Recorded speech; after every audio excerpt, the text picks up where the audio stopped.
Captain America and Mr. Fantastic compete for the love of Madam Web in a new A24 rom-com. That sounds like a multiverse fanfic gone rogue, but somehow, it's also a pretty accurate way to describe Materialists, the new romantic dramedy from A24 and the sophomore feature from writer-director Celine Song. Hey everyone! Welcome back to the channel.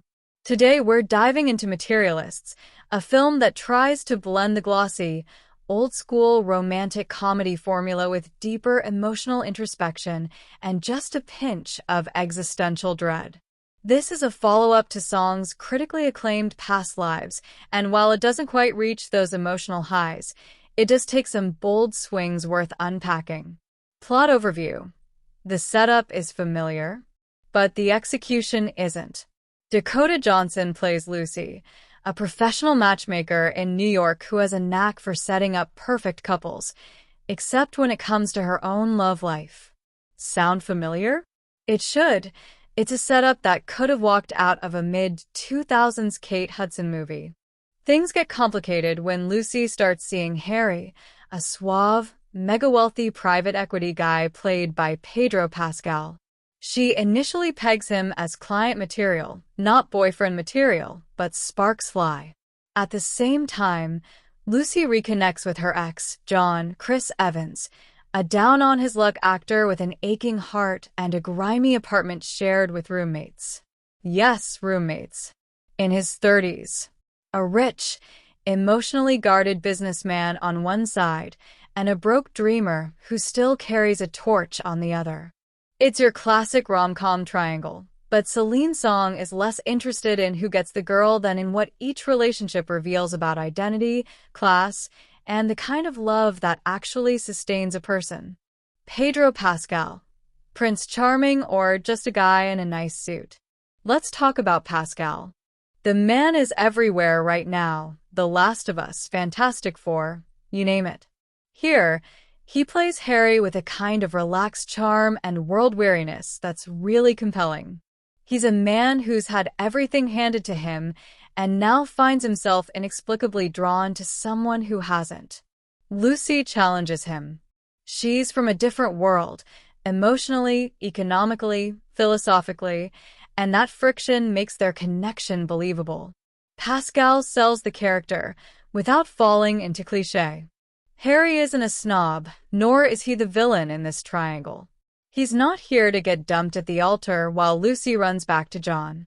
Their dynamic is more nuanced, full of quiet conversations and introspection instead of grand gestures and third-act monologues.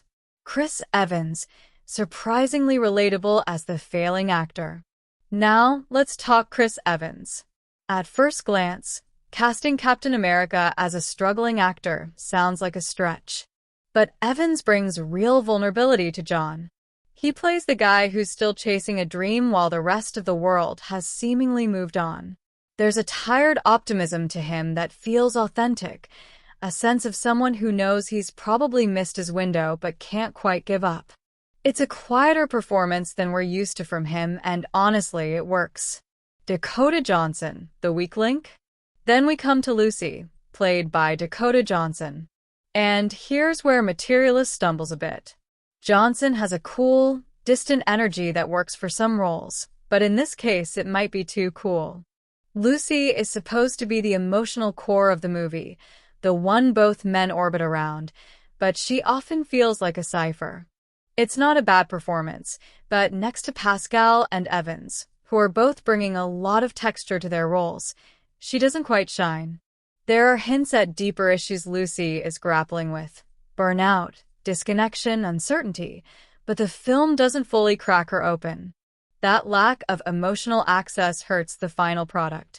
You understand why these men are drawn to her, but not necessarily why you should be. Zoe Winters steals the show. And while we're talking performances, let's not overlook Zoe Winters. You may know her as Logan Roy's assistant-turned-partner on Succession, and here she plays Sophie, one of Lucy's increasingly desperate clients. Winters delivers one of the film's most grounded, heartbreaking performances. She's not on screen a lot, but when she is, she brings an emotional rawness that feels painfully real. It's one of those performances that makes you wish the movie had followed her story for a bit longer. A rom-com that's actually a character study. What Materialists does best is subvert expectations. It wraps itself in the cozy blanket of a rom-com. New York setting, love triangle, pretty people with complicated feelings, but underneath, it's a meditation on longing, privilege, and the blurry lines between emotional intimacy and convenience. But here's the catch. That very subversion may throw some viewers off. If you walk in expecting How to Lose a Guy in 10 days, this might feel too slow, too ambiguous, too sad. It's not aiming for punchlines or big kisses in the rain. It's asking you to sit with messy emotions and uncertain futures. That's bold, but it's also risky, and sometimes the film struggles under the weight of its own ambition. Final thoughts. Good, not great. So, where does that leave us? Materialists is a smart, sensitive film that tries to evolve the romantic comedy into something more introspective. When it works, it really works, thanks in large part to Pedro Pascal's magnetic performance and Celine Song's clear voice as a writer-director. But some of the emotional core is missing, especially in Lucy's character, and that holds it back from being truly great. It's a solid, well-acted film with something on its mind, and while it didn't completely blow me away, I definitely respect what it's trying to do. So I'd put it in the worth watching category, especially if you liked Past Lives or you're a fan of rom-coms with more brains than fluff. What do you think? Are you planning to check out Materialists this weekend? Or are you sticking to something lighter? Let me know in the comments. And if you've already seen it, did the film connect with you emotionally, or did it leave you cold? Thanks for watching. Don't forget to like and subscribe if you haven't already, and stay tuned for more reviews coming soon, including the life of Chuck, and of course, all the latest movie news, box office updates, and more. Until next time, take care and I'll see you at the movies.